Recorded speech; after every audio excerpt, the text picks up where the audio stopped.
In the Establishing Expectations chapter, we talked about how our future expectations are created by our past experiences and the past experiences of those around us. This is the case regardless of whether or not those experiences are representative of how the world actually works. Morgan Housel wrote, "Your personal experiences with money make up maybe 0.00000001% of what's happened in the world, but maybe 80% of how you think the world works." Something that should be acknowledged and recognized by us, and this extends beyond our finances, is the significance that luck plays in our lives, both good and bad. The fact is that the majority of the biggest influences over our lives have been completely out of our control. We have no control over when we were born, who our parents are, where we lived, or our financial situation growing up. But these things play a significant role in our lives and shape us into the people we are today. Eventually, we gain more control over the course of our lives, but it can't negate the luck that we've already been exposed to. The field of financial literacy is not a level one. Very few people grow up in households that are knowledgeable, transparent, and competent in their own finances. The few households that are have a significant advantage over those that don't. As a child, you have no control over whether or not you're born into a financially literate and competent family. It entirely depends on luck, and it'll shape your entire life. But the course of our lives can also be influenced by the luck that other people experience. One of my favorite stories of luck is Microsoft founder Bill Gates. When his parents suggested that he attend a private all-boys school in a couple of years, then sixth grade Gates disliked the idea of a formal school to the extent that he contemplated purposely failing the school's entrance exam. Before taking the exam, he came around to the idea of attending the school. This series of events would go on to shape the fate of the entire world. Lakeside School became one of the first schools in the world to have a computer. This was still a time where very few universities even had a computer. This happened right when Gates started to attend the school, and was his first introduction to computers, something that he quickly became obsessed with. But the luck doesn't just end there, because Paul Allen also attended Lakeside School at the same time as Gates. This is where the two first met and became incredible friends over their shared love of the school's computer. At the time, it was impossible to fathom, but only 7 years later, the two would go on to co-found Microsoft, completely changing how the world viewed and used personal computers. In 1968, there were roughly 303 million high school-aged people around the world. 18 million in the US, 270,000 in Washington State, 100,000 in the Seattle area, and only 300 attended Lakeside School.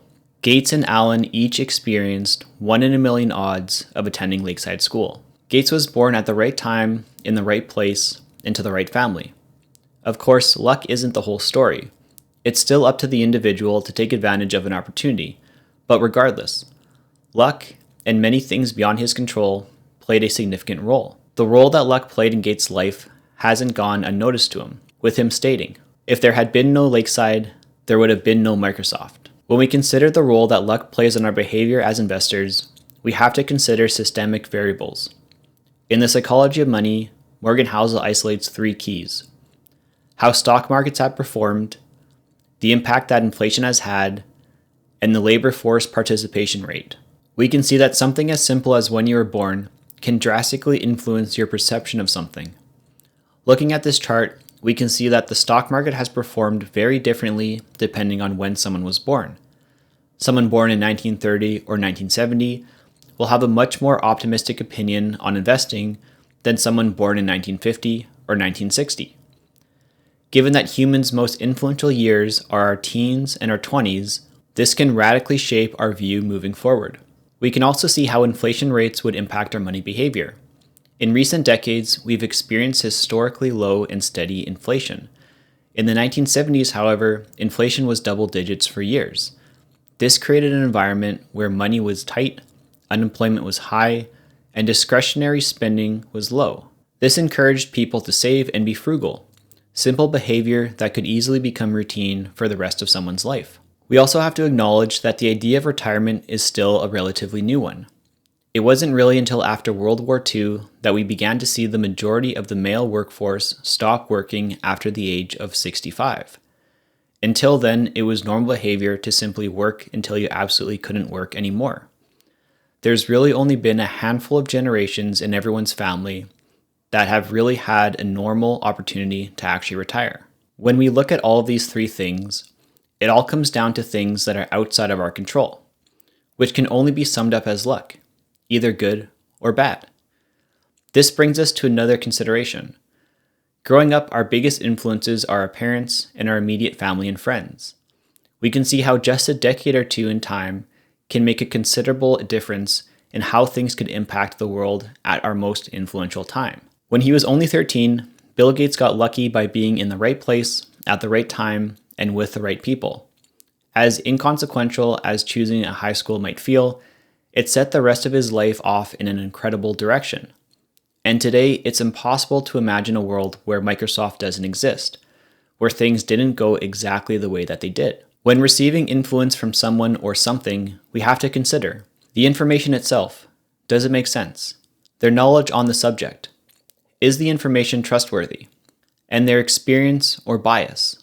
Are they leaving anything out? This is important because what has worked for someone else might be narrowly focused on the range of possibilities that they could have used. And if we were to examine all possible paths, we might find that the path they took was actually the most difficult or inefficient. In my personal experience, I find that those most against something are those who actually know the least about it. They might be strongly opinionated towards something else, but that something else is often the only thing they have knowledge on. It's kind of like being sold something because you're told that it's the best the store has, but in fact, it's the only thing that store has to meet your needs. And if you were to look elsewhere, you'd discover that there are a ton of better alternatives. In the wise words of Charlie Munger, I never allow myself to have an opinion on anything that I don't know the other side's argument better than they do. Humanity has made incredible scientific progress, not by taking someone's word for something, but by challenging the status quo. It's normal behavior to run experiments and use your own results to either prove or disprove someone's claim. Instead of being insulted when someone questions what we know, we should welcome it, with the understanding that questions lead to the truth. Our behavior is influenced by so many things that are so far beyond our control, that it really just comes down to luck, both good and bad. But it's important to not let that luck blindly dictate our lives. We need to acknowledge the role that luck plays, and also question the type of luck that we've received. Is it good luck or is it bad luck? And how does the luck that we've received shape and influence our behavior? Does it reflect how things actually work? Or do we need to investigate and adjust our perception to a more accurate representation?